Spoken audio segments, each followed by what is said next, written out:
like last game, you almost separate the times when you had the rotations you're expecting to be playing some, and then the end of the game group. But want to ask you about those first two groups, what you saw on both ends of the court. I saw a great deal of carryover from our film session we had this morning, our shoot around. A great improvement from game 1 to game 2 of the preseason, and just a focus to do the little things. And we pinpointed some stuff defensively, off the ball, in the pick and roll that we wanted to improve, and I thought we did that tonight. Just mixing up the groups again, wanting to see a small ball lineup. I thought it went well. LeBron is LeBron, and he caught fire a little bit in that first half, but I'm very pleased. Again, I just told my group we don't want to ever get accustomed to losing and get comfortable with losing, but this time of the year is it's not so much about the final score as it is about seeing that you're improving and your principles are being adopted and embraced and carried out, and I thought all of that happened today.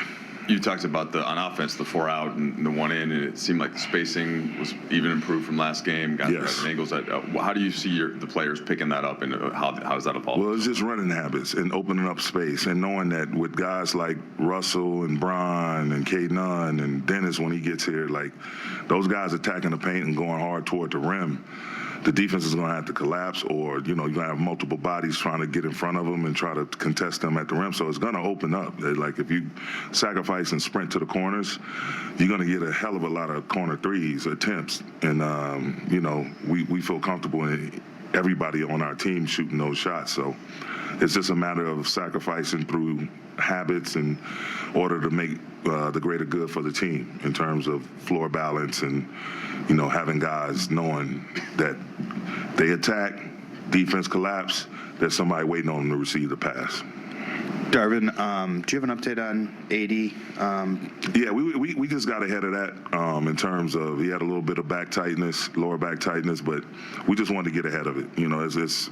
This thing is going to be a marathon, and we need him to be available and healthy, and so we're not going to try to play hero and then force him to be a hero to be out here for game 2 of a preseason game. And when we need him, once we start October 18th, everything is geared toward us being able to set a tone from that first game throughout the whole entire 82-game season. So it was just us being precautionary. And speaking of tone setting, what did you think of LeBron's defensive energy? I thought it was great. He was great off the ball. We had some clips that we showed at halftime. He was great contesting the rim, great on the ball. And when he's buying into it, it's hard for those other guys to be disobedient, for lack of a better term. You have to be able to work and coach your best players, and they have to be able to buy in and be willing to show and prove on that end of the floor, that side of the ball.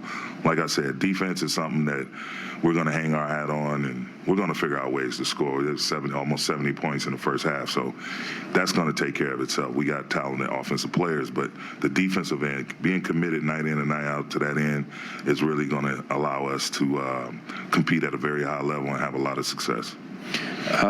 First, a quick follow on AD. Is it possible? I know you guys didn't plan for AD to play tomorrow, but is it possible that he plays tomorrow? No.